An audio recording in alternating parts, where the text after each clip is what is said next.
এই যে আমরা সবাই চলে এসেছি। হ্যাঁ আমরা সবাই কোথায় যাচ্ছি?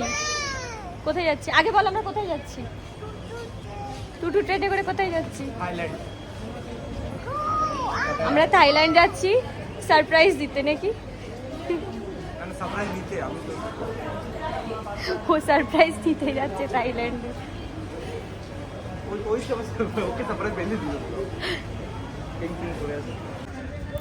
এই যে এখানে আমরা এত কিছুর পর আমাদের ট্রেনের ওয়েট করছি। আর যেহেতু আমার ভাইয়ের যে বন্ধু, ও আমার আরেকটা ভাই অর্ণব, ও বলেছিল ওর মামাও বন্দে ভারত চালান আর কি, পাইলট, লোকো পাইলট বন্দে ভারতে। তো আমরা ওটাই ওকে বলছিলাম, দেখ দেখ একটু সামনে দেখে দেখ, যদি তোর মামা চালায় তাহলে দাঁড়াতে বলবি বেশিক্ষণ, কারণ কি ছেলেটাকে নিয়ে আমার উঠতে অসুবিধা হবে। তো ওকে মজা করেই বলছিলাম। যাই হোক, তো তারপরে এই যে ট্রেনে এসে জাস্ট ঢুকেছি, তারপরে দেখলাম ও আস্তে আস্তে ঘুমিয়ে পড়লো। তো একটু আমারও ভালো হলো, অনেকটা ঘুমিয়েছিল। আর ঘুম থেকে উঠে এই যে শুরু হয়ে গেছে ড্রয়িং করা। আমি ট্রেনে গেলে বা এইভাবেই কোথাও গাড়িতেও যদি যাই, তাহলে আমি এইভাবেই ওকে বসিয়ে রাখি।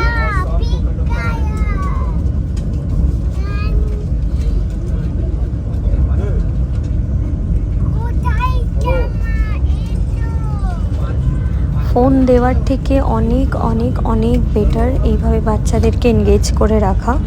আমি লং জার্নিতে সবসময় চেষ্টা করি ও যেটা ভালোবাসে, মানে ও ড্রয়িং করতে, কালার করতে খুব ভালোবাসে, তাই জন্য আমি সবসময় এরকম কালার বুক, কালার এগুলো ক্যারি করি। কিছু গেমস ক্যারি করি। গেমস মানে অবভিয়াসলি মানে যেটা সামনে বসে খেলা যায়, লুডোর মতন কিছু বা চেস, এই ধরনের কিছু ক্যারি করি।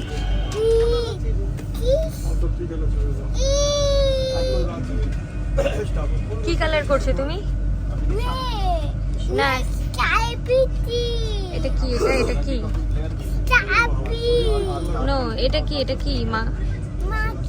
দেখাও, এটা কি? মাংকি কি খায় বলো? স্ট্রবেরি। ও, মাংকি স্ট্রবেরি খাচ্ছে। এই যে যখন ওর কালার থেকে মনটা ভরে গেল আর কালার করবে না বলল, তারপরে আমি পাজেল নিয়েছিলাম, এরকম 4-5টা পাজেল নিয়েছিলাম। ও পুরো ট্রেন বসে বসে এবারে পাজেল সলভ করেছে। এরকম অনেকগুলো পাজেল আমি এনেছিলাম, 4-5টার বেশিই হবে। এরকম পাজেল সলভ করেছে। তারপরে মাঝে মাঝে ভুল করছিল, দিয়ে আমাকে বলছিল দেখো মাম্মা ভুল হয়ে গেছে।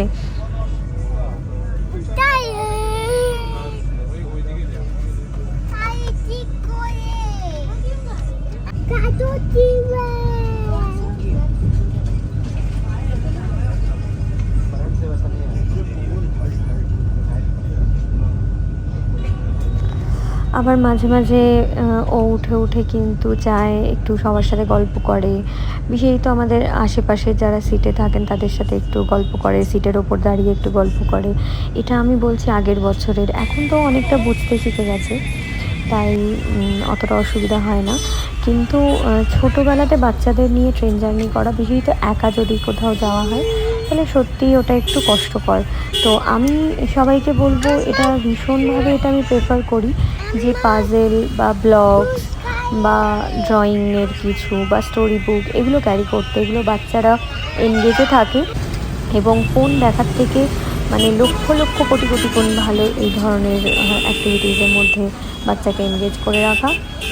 যদিও বলে রাখি এই ভিডিওটা 1 বছর আগেকার, এবং আমরা সেদিন যাচ্ছিলাম, আমি আর নাকশ, আমরা দুজনে যাচ্ছিলাম ওর বাবাকে সারপ্রাইজ দিতে। ওর বাবা কলকাতাতে ছিল, ওর বাবা জানতো না আমরা আসছি বলে, একদমই সারপ্রাইজ। তো আলটিমেটলি যেটার জন্য আসা সারপ্রাইজ দেওয়া, তো সারপ্রাইজটা তো দিয়েছি, বাট ওটাই আর ভিডিও করা হয়নি, কারণ কি তখন এত নাক এক্সাইটেড হয়ে গেছিলো। তো এই যে সুন্দর মা গঙ্গার ভিউ দেখতে দেখতে আমরা চলে যাচ্ছিলাম ট্যাক্সি করে। তো নাকশ ফার্স্ট টাইম এরকম আমার সাথে একা, আমি আর নাকশ এসেছিলাম, আর ফার্স্ট টাইম এরকম ওকে নিয়ে একা একা ট্যাক্সি করে যাওয়া। তো এগুলো খুব সুন্দর একটা এক্সপিরিয়েন্স আমার জন্য। আর ভীষণ এক্সাইটমেন্ট একটা কাজ করছিল যেহেতু কিছু না জানিয়ে যাচ্ছি, ভীষণ ভালোও লাগছিলো, আবার মাঝে মাঝে ভয়ও লাগছিলো যে যেন ঠিকঠাক পৌঁছে যাই।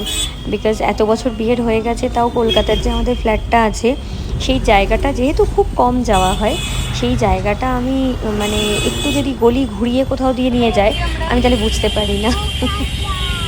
কলকাতা, এটা কি? এটা কলকাতা? কলকাতাতে কে আছে?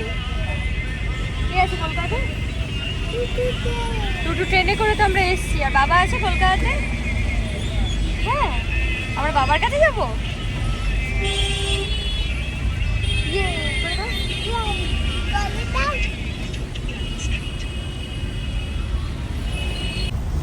এতটাই গরম ছিল, মানে আমাদের নিজেদেরও চোখ মুখের অবস্থা দেখে বুঝতে পারছেন। তার ওপর আমি যে ওলা বা উবের করব সেটার জন্য দাঁড়াচ্ছেই না নাক্স, মানে অতক্ষণ যে দাঁড়াতে হবে ওর ইচ্ছাই করছিল না। ও মানে কতক্ষণে পৌঁছাবো এই রকম, বা ওর খিদেও পেয়ে গেছিলো। তাই জন্য আমি সামনে যে ট্যাক্সিগুলো ছিল সেখানেরই একটা ট্যাক্সি করে নিয়েছিলাম। বহুদিন বাদে কলেজ স্ট্রিটের এই বইয়ের দোকানগুলোকে এইভাবে দেখতে পাচ্ছিলাম, সত্যি খুব ভালো লাগছিলো। তো দেখা হচ্ছে আরও একটি ব্লগে। এই ব্লগটা এখানেই শেষ করছি। টাটা, সবাই ভালো থাকবে।